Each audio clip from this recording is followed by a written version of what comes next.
So we take a look at the Galaxy Note 8. This thing hasn't even officially been released yet there are already replicas. Not one, but two clones I'm going to share with you in this video. Now, they did manage to improve it even days before the release, so we'll take a look and see how close it is. If you guys remember the Galaxy S8, they went through several revisions, and there's already another one before the final version is out with the Infinity display.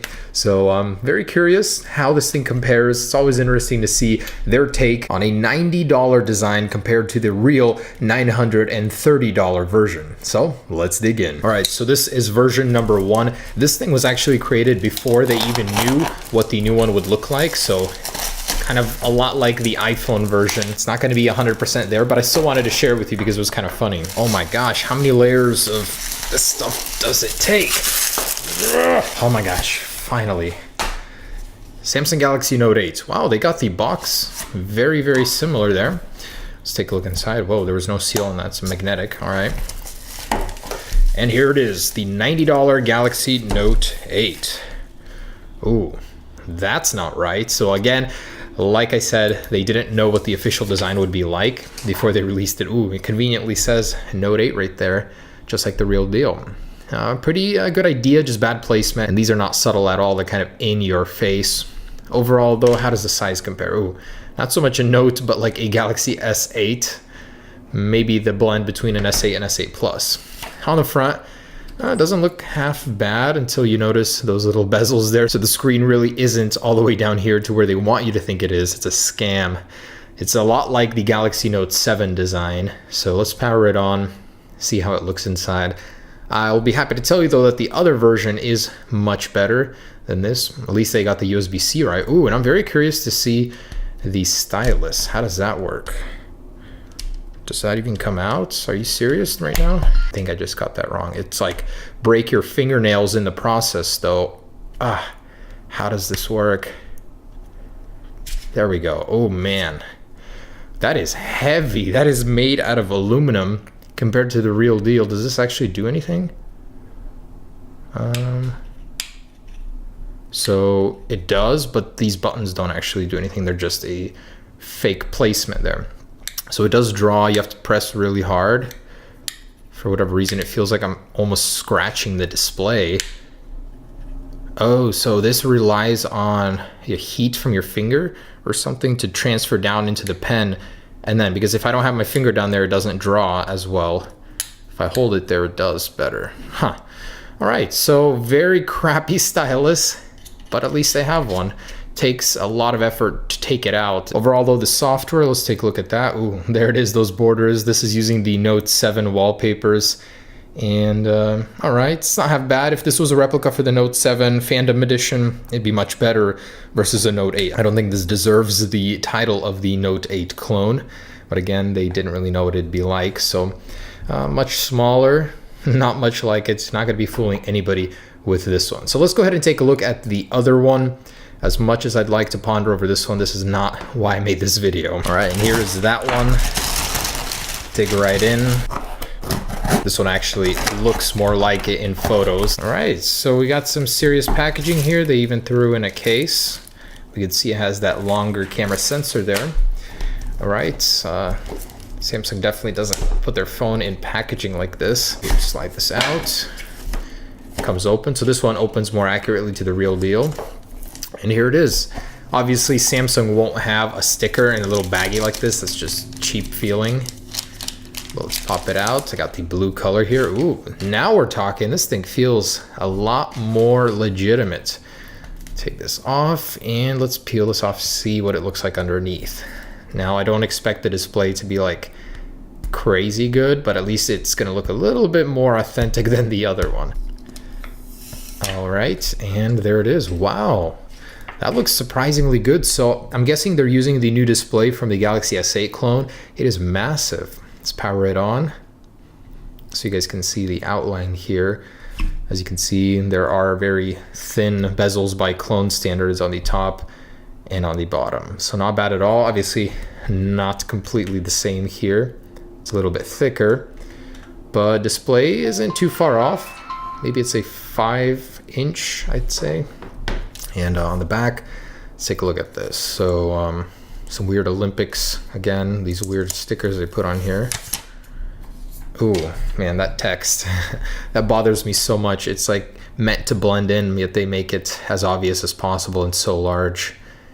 And if they were to copy it for the next version, I think they'd do that a little bit better. Samsung. Even the text looks a little bit off. It's fatter. It's not reflective like the original version. And in the cameras, man, see, this one has this little chrome border here. The original doesn't. Also, the camera right there looks like a complete dud. Like fake, it just screams it. The whole camera slot looks a little bit fishy to me. We'll have to see if this works. Probably not. But at least they put an effort in to match the actual design. Let's see here. Power button. Oh, power button is actually very accurate. Very true to its nature. Over here. Everything else matches up. Even the tops. Antenna bands. Wow, that is a very good fake, actually. That looks really good from the bottom. Let's check out that stylus. How does this one come out? Oh, same way. Break my fingernails. I'm literally just cringing at the thought. All right.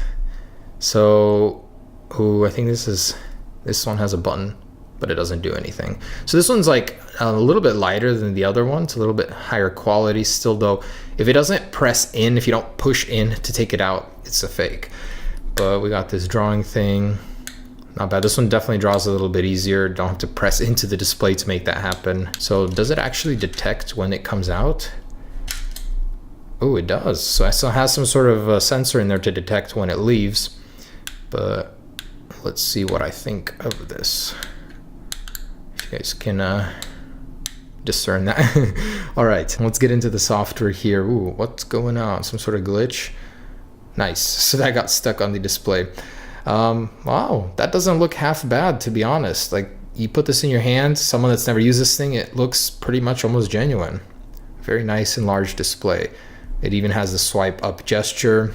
Let me go ahead and put in my weather here. So signing into the Play Store, you know what really bothers me about using the keyboard on this is it feels like there's like 2 or 3 millimeters between your finger and the display. So this glass is super thick, and sometimes I'll be pressing the wrong things just because my fingers think they're going to be touching something a lot closer, and it's not. It's a very strange effect. On smartphones nowadays, they try and remove as much glass between you and the touch and LCD panel, yet this one adds it for effect to give it a little curvature, which is just a funny little side effect. Hey, the Bixby button works though, so that one can be pressed, and I'm sure you can reprogram this one unlike the official one. So I'm sensing some restriction here when I try and open up the Play Store, and you see that lag, man, that's terrible. Sometimes it won't let me say the app is not installed. It's as if they intentionally want you to keep from opening some of the applications. I had to get a workaround just to get it to open. Anyways, I'm installing these guys. Internet's extremely slow. Using this device is going to be a pain if you're thinking about buying it. It's definitely one of the better clones I've seen. I mean, they went all out. Even the wallpapers, they got matching wallpapers here. They have an always on display. Like at first glance from a distance, they look pretty similar, don't they? So they got a little curvature going on the corners of the screen. Can't wait till they release an iPhone with that, the iPhone 8 clone. That'll be kind of cool to see. But yeah, not too far off. They did a very good job with this one.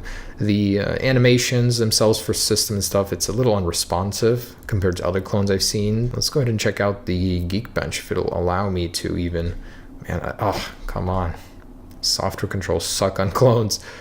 And let's see, Geekbench, not downloaded. It's still waiting. That is so slow. 4 minutes to download, 5 minutes to download a tiny app like Geekbench. What in the world? That takes me literally 5 seconds and under on a standard one. Oh, there we go. 1 minute, 3 minutes. Okay. All right. I'll give them props though for trying to replicate the software correctly. Jumping into the settings, you'll notice everything looks very similar to how it looks on a Samsung, except much slower.